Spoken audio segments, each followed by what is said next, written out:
हमारी पुराणों में इतने लेख लिखे गए हैं, उसको ही अगर हमने निकाल लिया तो हम जीवन में सुख पा सकते हैं,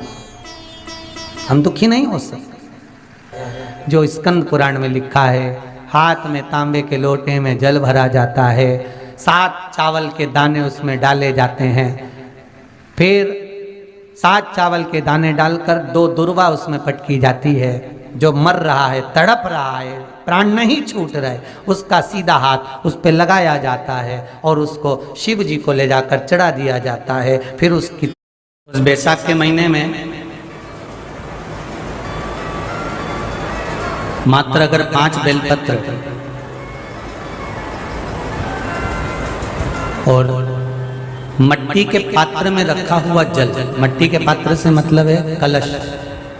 जो माटी का जो कलश होता है आपके घर में जो रखा हुआ है, ये जरूरी नहीं है कि वो नया ही खरीदना पड़ेगा, आवाज सेट नहीं होगा। ये जरूरी नहीं है कि वो आपको नया ही कलश खरीदना है, नया ही आपको लेकर आना है या नया ही आपको लेकर आओ। आपके घर में जो मट्टी का कलश रखा हुआ,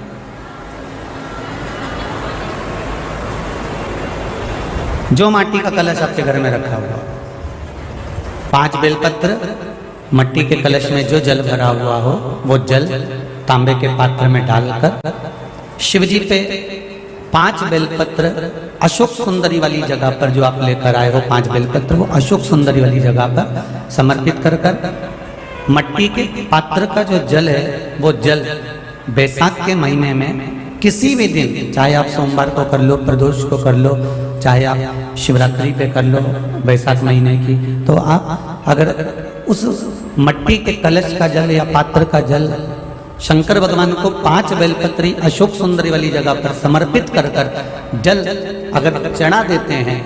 तो महाराज ये उधर से जो जुड़ी हुई परेशानियां जो मनुष्य को झेलना पड़ती है, चाहे भोजन नहीं पच रहा हो, चाहे उधर में पत्थरी हो रही हो या कोई अनेक परेशानियां जो उधर से जुड़ी हुई होती है, बैसाख के महीने में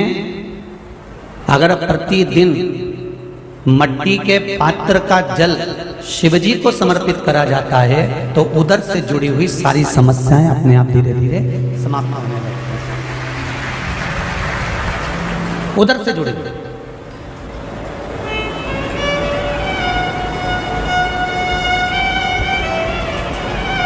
और जितने भी लोग कथा श्रवण कर रहे हैं, चाहे आस्था चैनल पर सुन रहे हो, चाहे फेसबुक यूट्यूब पर सुन रहे हो,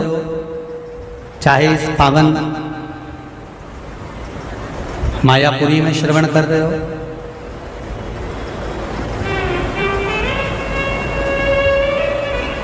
बैसाख के महीने में बेलपत्री की जड़ के नीचे, बेलपत्री के वृक्ष के नीचे 1 लोटा पानी चढ़ाने का नियम बनाओ। रोज नहीं चढ़ा सकते, सोमवार की सोमवार चढ़ाओ, सोमवार को नहीं चढ़ा सकते तो प्रदोष के दिन चढ़ा लो, प्रदोष को नहीं चढ़ा सकते तो जो बैसाख के महीने में शिवरात्रि आएगी आप उस दिन भगवान शंकर को बेलपत्री के वृक्ष के नीचे जल चढ़ा लो। क्या होगा उससे? शिव महापुराण की कथा कहती है बैसाख के महीने में तुलसी की अर्चना और बैसाख के महीने में बेलपत्री की अर्चना, ये दोनों अर्चना करने से, पूजन करने से, जल समर्पित करने से घर में कभी संपदा की कमी नहीं होती, वहां वैभव बढ़ता है।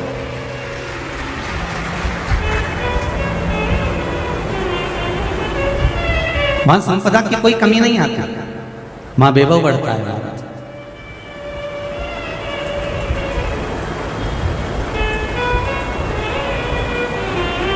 प्रयास करो आप कि बैसाख का महीना आए और हम लोग भगवान शंकर का आराधना करें, भगवान शिव की भक्ति करें, और वो भक्ति में केवल विश्वास हो, दिखावा नहीं। आपको पहले भी कथा में कहा कि भगवान को ना तो ढोंग पसंद है ना प्रपंच पसंद है।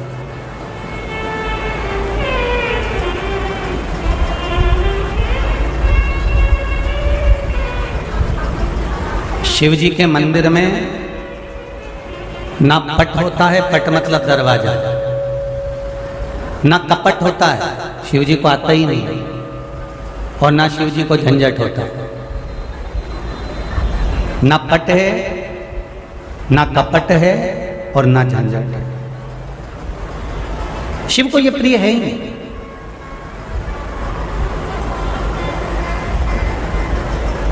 शिव महापुराण की कथा तो यहां तक कहती है कि आप 2 घंटे तक मंदिर के अंदर बैठे हुए हो, माला लेकर बैठे हुए हो, आंखें आपकी बंद है और शंकर जी के मंदिर में बैठे हुए हो, नेत्र बंद करके 2 घंटे से आंखें बंद कर कर मंदिर के अंदर बैठे हुए हो, तो शंकर भगवान तो ये कहते हैं कि तू यहां बैठा है, उससे अच्छा अपने घर पे जाके क्यों नहीं बैठता।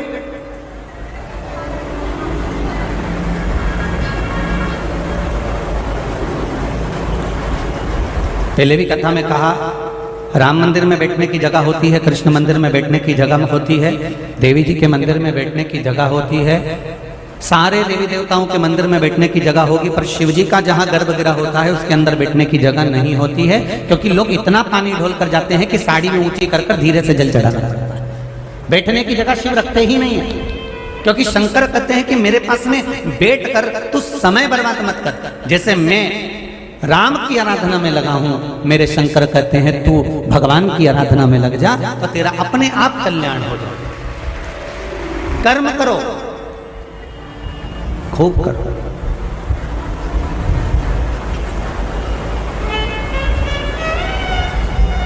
कर्म करते करते आप भगवान का भजन करो, कर्म करते करते भगवत स्मरण करो, कर्म करते करते भगवत नाम कीर्तन करो, कर्म के साथ में जोड़ दो। भगवान ये भी नहीं कह रहा कि तुम काम छोड़ दो, दुकान धंधा पानी छोड़ दो, नौकरी सर्विस छोड़ दो और मेरे मंदिर में आकर बैठ जाए। राजा भर्तरी जब ठोकर खा गए तब हरिद्वार आ गए। ध्यान देना जरा,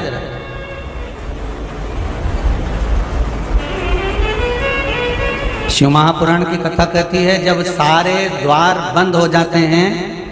तब एक ही द्वार खुला रहता है। जम के बोलो जरा, कौन सा द्वार? हरिद्वार।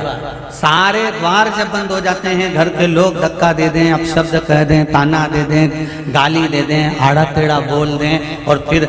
लोग नी पूछें और आड़ा टेढ़ा कहकर जब घर से निकाल दें और जब सब तरह से धक्के मिलते हैं और व्यक्ति जब आखिरी में घबरा जाता है, तब जाकर अंतिम बिंदु में फिर वो किसके द्वार जाएगा? तो भगवान कहते हैं कि जब सबके द्वार बंद हो जाएं, परिवार के द्वार बंद हो जाएं, कुटुंब कबीले के द्वार बंद हो जाएं, नाते रिश्ते वालों के द्वार बंद हो जाएं, तब तेरे लिए मैंने एक द्वार बना कर रखा है जिसका नाम है हरिद्वार। तो यहाँ आ जाना मेरी शरणागति में,